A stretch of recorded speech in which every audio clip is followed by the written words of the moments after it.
Hello everyone. तो आज का हमारा वर्ड है ऐसे। आज हम सीखेंगे कि ऐसे को हिंदी में क्या कहते हैं या ऐसे होता क्या है।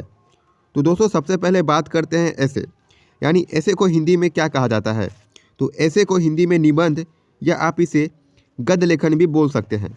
ऐसे को हिंदी में निबंध या गद्य लेखन कहा जाता है। तो चलिए जानते हैं कि ऐसे होता क्या है। तो जो ऐसे जो है यानी कि हिंदी में जो गद्य है, जो निबंध है, वह एक ऐसी यानी कि गद्य एक ऐसी विद्या है जिसमें जो निबंधकार जो होता है वो अपने भाव यानी अपने फीलिंग को या विचार को सुसंगठित या व्यवस्थित या क्रमबद्ध तरीके से प्रस्तुत करता है। तो जैसे मैं आपको एग्जाम्पल के लिए लाया हूँ, ये आप ऐसे देख रहे हैं जो निबंध है वह महात्मा गांधी पर है। महात्मा गांधी जो हैं हमारे राष्ट्र के पिता हैं, तो उन पे एक निबंध है, उन पे क्या है, एक निबंध है जो आप देख सकते हैं। तो इसी तरीके का जो क्या होता है निबंध किसी भी चीज़ पे हो सकता है, किसी भी टॉपिक पे हो सकता है। मैंने एक आपको एग्जांपल के लिए दिखाया है कि ये जो महात्मा गांधी के ऊपर क्या है, निबंध लिखा गया है।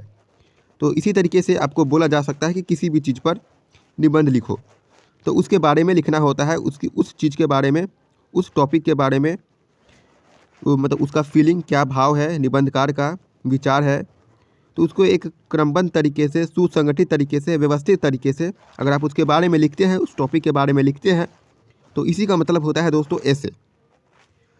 तो फ्रेंड्स मैं आपको फिर से बता दूं कि ऐसे को आप हिंदी में निबंध या गद्य लेखन बोल सकते हैं। और मैं आपको ये बता दिया कि ऐसे जो होता है वह उसमें क्या होता है, किस चीज़ के बारे में लिखा होता है। कोई भी टॉपिक के बारे में, कोई भी टॉपिक के ऊपर आप ऐसे लिख सकते हैं। तो दोस्तों मैं उम्मीद करता हूँ कि ऐसे क्या होता है, इसको हिंदी में क्या कहते हैं, यह बहुत ही अच्छे ढंग से ईजी वे में समझ गए होंगे।